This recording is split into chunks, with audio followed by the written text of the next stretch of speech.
નમસ્કાર મિત્રો, હું કિરણ ઠાકોર ગુજરાતી બ્લોગ ચેનલમાં હું તમારું હાર્દિક સ્વાગત કરું છું. મિત્રો આજે આપણે પાટણથી 6 થી 7 કિલોમીટર દૂર આવ્યા છે કુંગેર ગામની અંદર. અને કુંગેર ગામની અંદર આવ્યું છે હાઈકોર્ટ ઓફ ચુડેલ માતાનું સુંદર અને સરસ એવું મંદિર.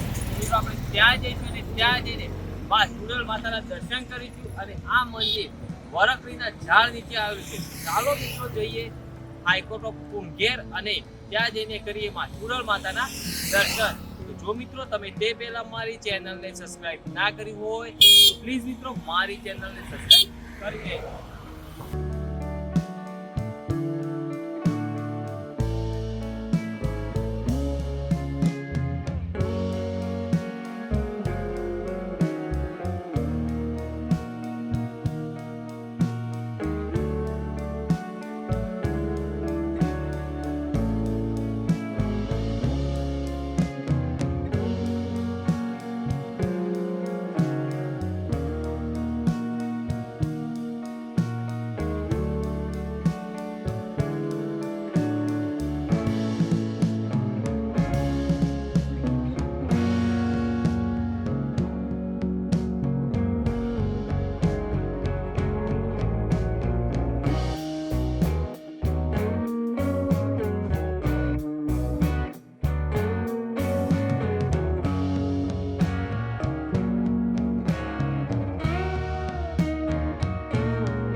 આપણે ગાડી પાર્કિંગ કરી દીધી છે અને ગાડી પાર્કિંગ કરીને આપણે આવી ગયા છીએ અહીંયા ચુડેલ માતાજીનું મંદિર કે જે કુંગેર ગામની અંદર આવેલ છે, જેને હાઈકોર્ટ ઓફ ચુડેલ માતાજીના મંદિર તરીકે અહીંયા ઓળખવામાં આવે છે. તો મિત્રો આપણે મંદિરની અંદર જઈશું, મંદિરની અંદર જઈને માતાજીના દર્શન કરીશું અને આજુબાજુની જગ્યા જોઈશું. મિત્રો અહીંયા ઘણી બધી દુકાનો આવે છે, તમારે ખરીદી કરવી હોય તો પણ અહીંયા તમે ખરીદી કરી શકો. અહીંયા જમવાની પણ વ્યવસ્થા હોય છે, જે હું તમને બતાવીશ.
અહીંયા બોર્ડ માર્યું છે, ત્યાં તમને જમવાની વ્યવસ્થા થઈ જશે, રહેવાની સુવિધા અહીંયા થઈ જશે, તે તમામ વસ્તુ અહીંયાથી તમને મળી રહે. રાત્રિ રોકાણ કરવું હોય તો પણ મળી રહેશે.